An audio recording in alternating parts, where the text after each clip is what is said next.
So as the title of this video suggests, I'm going to be talking about how licensed firearm holders in Canada are a comically safe demographic.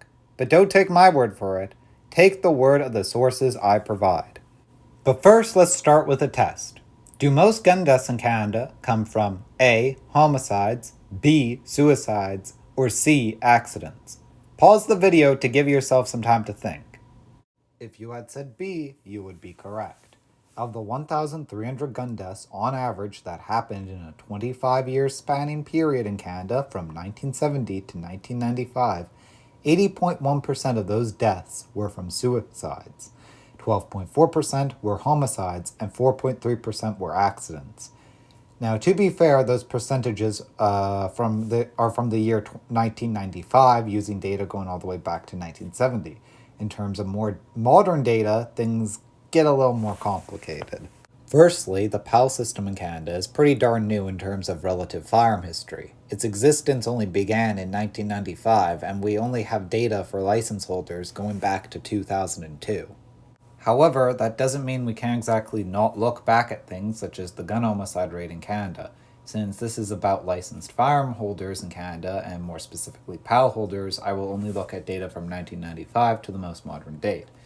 The firearm homicide rate in Canada, like the overall homicide rate, fluctuates quite a bit. In 1995, it was 0.6 per 100,000 and made up about 30% of all homicide methods. In 2000, it was 0.61 per 100,000 and made up about 34% of all homicide methods. By 2005, it was 0.69 per 100,000 and made up about 34% of all homicide methods. By 2010, it was 0.52 per 100,000 and made up 32% of all homicide methods. By 2015, it was 0.51 per 100,000 and made up 30% of all homicide methods. By 2020, it was 0.73 per 100,000 and made up 37% of all homicide methods. By 2024, it was 0.69 per 100,000 and made up 36.4% of all homicide methods. Now, this on the surface makes it seem like as the number of PAL holders increased, the gun homicide rate increased, which just would not be very accurate to the truth. Now, this is the part of the video where I want you to do your own research, partly because I'm lazy, but partly because I want you to challenge yourself. Now, can you find anywhere that suggests PAL holders murder more than 21 people a year? Because if you can, please drop me the source, as I can't find a higher number than that. The truth of the matter is that no matter how you spin it, PAL holders are not very likely to commit murder. If they were, you would see a dramatic change in the statistics. There is a reason the government doesn't call out the exact number of PAL holders who commit murder in Canada, because that number is just not very high. The truth of the matter is, in the 21st century, you're more likely to get murdered via someone strangling you to death in Canada than a PAL holder is to murder you. So with homicides out of the way, where even in the most damning year, which would be 2013, where PAL holders would have, if they murdered 21 people that year, would be a total of 16% of total firearm homicides. Keep in mind, I am pulling that data out of nowhere. That is also the absolute worst case for the 21st century context, meaning because there were 1.9 million PAL holders that year, 0.0011% of them would have been involved in a murder. That is considering that every murder was committed by one perpetrator each, and not one perpetrator killing multiple people. No matter how you spin it though, PAL holders contribute very little to overall gun homicide numbers in Canada, or overall homicide numbers for that matter. So the next question you might have, however, is what about gun suicides? I will save that to the end, as it's quite a big topic to get into. Gun accidental deaths in Canada, I can safely say, however, have been falling for multiple decades.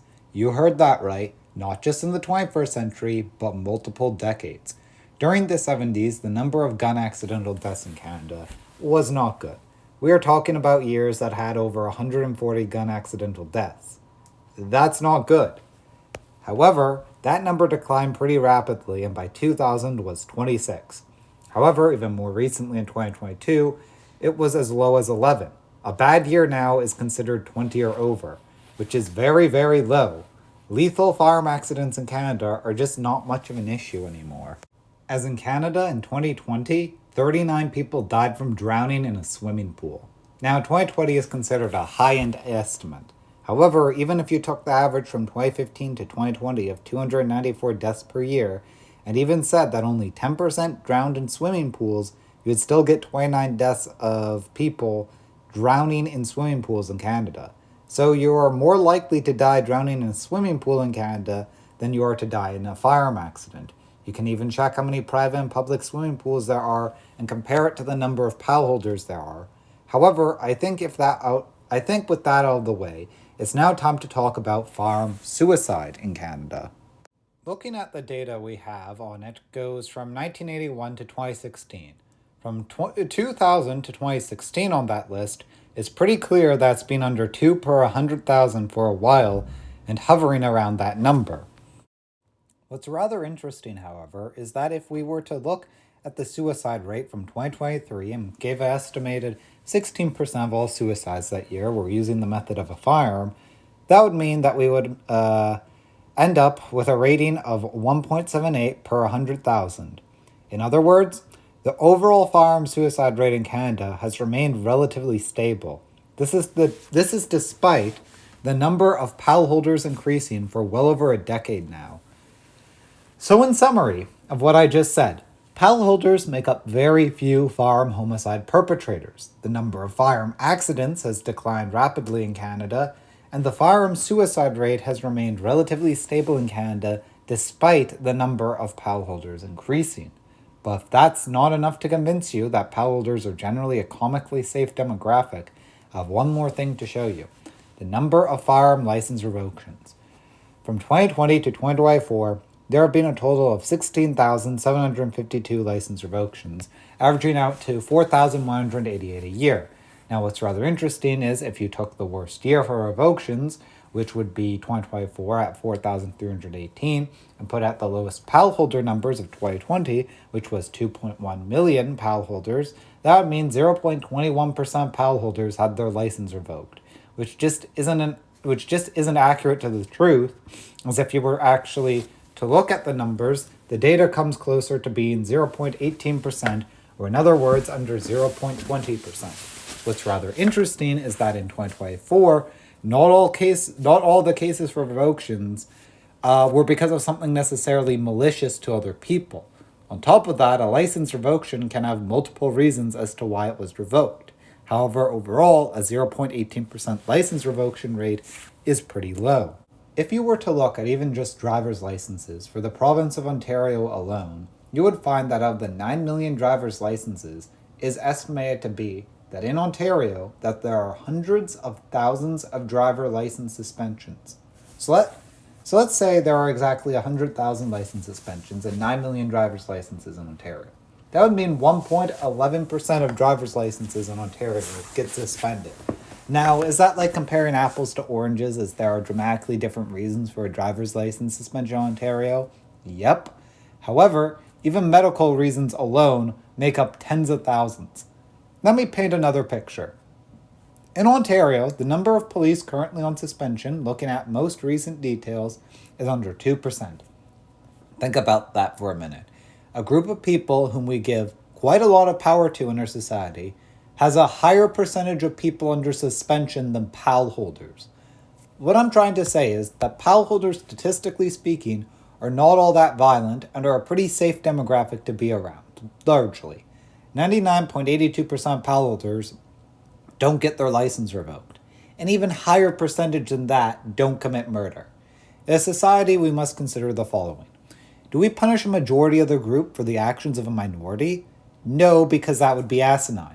If we punish car owners because of the 36 million people estimated to own a car in Canada, 1,964 of them ended up killing somebody, or 0.005% of car owners, that would be asinine. For PAL holders, that percentage is even smaller. Even if you took the worst year in the 21st century, the lowest number of PAL holders Canada's ever had was in 2009, when the number was 1,843,913. If you were to say, for some reason that year, PAL holders killed 50 people, that means 0.003% of PAL holders murdered someone. Which would be wild, as that would have made up for, in 2009, 27% of all firearm homicides and would have probably been reported on extensively as being a massive outlier. But that hypothetical aside, that still would mean 99.997% of pal holders don't commit murder. So, with all those stats in mind, the only question you have left to ask yourself is this: is it okay to punish a group of people because 0.003% of that group of people does bad things?